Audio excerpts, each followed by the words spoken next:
Hello दोस्तों। I hope आप सभी बहुत अच्छे होंगे और अपने अपने घरों पे सुरक्षित होंगे। दोस्तों, आज एक नया टॉपिक लेकर आपके सामने आया हूँ।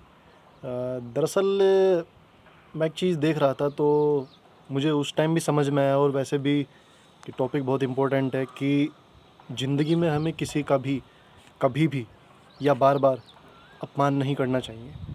अगर आप किसी का कभी भी अपमान करेंगे या फिर बार बार अपमान करेंगे तो ये चीज़ें आज के समय में नहीं, आने वाले समय में बहुत दुखदाई साबित हो सकती हैं और कभी कभी तो ये युद्ध तक की स्थिति उत्पन्न कर देती हैं। आजकल के युद्ध भी आप देख सकते हैं कि अगर आप किसी को कुछ कहेंगे और अगर आपको उसकी कुछ बात का बुरा लग जाए तो वो आपसे बदला लेने के लिए तैयार रहता है। मैं इस बात को रिलेट करता हूँ एक कहानी के माध्यम से। महाभारत तो आप सभी ने देखा होगा। दोस्तों, महाभारत में एक पक्ष में कौरव थे और एक पक्ष में पांडव थे।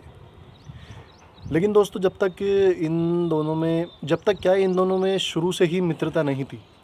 असल में जो कौरव थे, जो धृतराष्ट्र जी के पुत्र थे, वो सब पांडव पुत्रों को देख के जलते थे, क्योंकि उनको ये लगता था कि ये जो राज्य है हस्तिनापुर, इस पे केवल और केवल हमारा अधिकार है, पांडव पुत्रों का अधिकार नहीं है।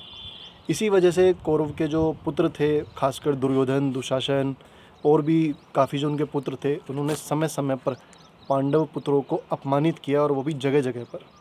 बचपन की एक घटना थी महाभारत में जिसमें दुर्योधन जी भीम जी को कुछ खीर खिलाते हैं और उस खीर में जहर मिला होता है। और उसके बाद जब भीम जी उस खीर को खा के मूर्छित हो जाते हैं तो दुर्योधन और उनके मामा शकुनी भीम जी को गंगा नदी में बहा देते हैं, जिसके बाद भीम जी सकुशल वापस आ जाते हैं।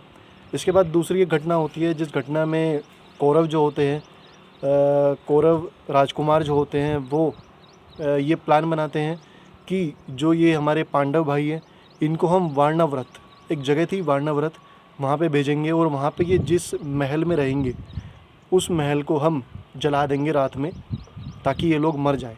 और उससे पहले, इन लोगों को जलाने से पहले इनको मूर्छित कर देंगे, क्योंकि जगने की अवस्था में तो ये जलेंगे नहीं, बाहर निकल जाएंगे। दोस्तों, वो प्लान भी कौरवों का फेल हो जाता है। इसके बाद दोस्तों और भी कई ऐसी चीज़ें कौरवों ने करी, जिसमें से एक बहुत बड़ी चीज़ थी, जब आपको याद होगा, जब पांडवों ने अपना नया राज्य बसाया था इंद्रप्रस्थ के नाम से, उस टाइम पांडवों ने सभी लोगों को आमंत्रित किया था अपने यहाँ पे, जिसमें कौरव भी गए थे, दुर्योधन, दुशासन और मामा शकुनी भी गए थे। लेकिन वहाँ पर इन लोगों के शस्त्र छीन लिए गए किसी वजह से, क्योंकि उस टाइम वहाँ पर कुछ ऐसी स्थिति उत्पन्न हो रही थी जिनकी वजह से इन लोगों के शस्त्र छीन लिए गए। तो दोस्तों, वहाँ पे ये लोग अपमानित हुए और वापस हस्तिनापुर में आके जो दुर्योधन थे, उन्होंने ये प्रण लिया कि अब हम पांडवों को यहाँ पे बुलाएंगे और उनको अपमानित करेंगे। दोस्तों, वो अपमान इतना बड़ा था कि उस सभा में, जब हस्तिनापुर में पांडवों को बुलाया गया, वहाँ पे द्रौपदी जी का चीरहरण भी हुआ, जो कि आप सभी को पता होगा।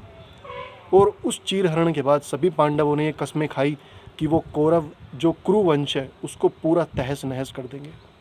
दोस्तों, उसी के बाद महाभारत शुरू हुई।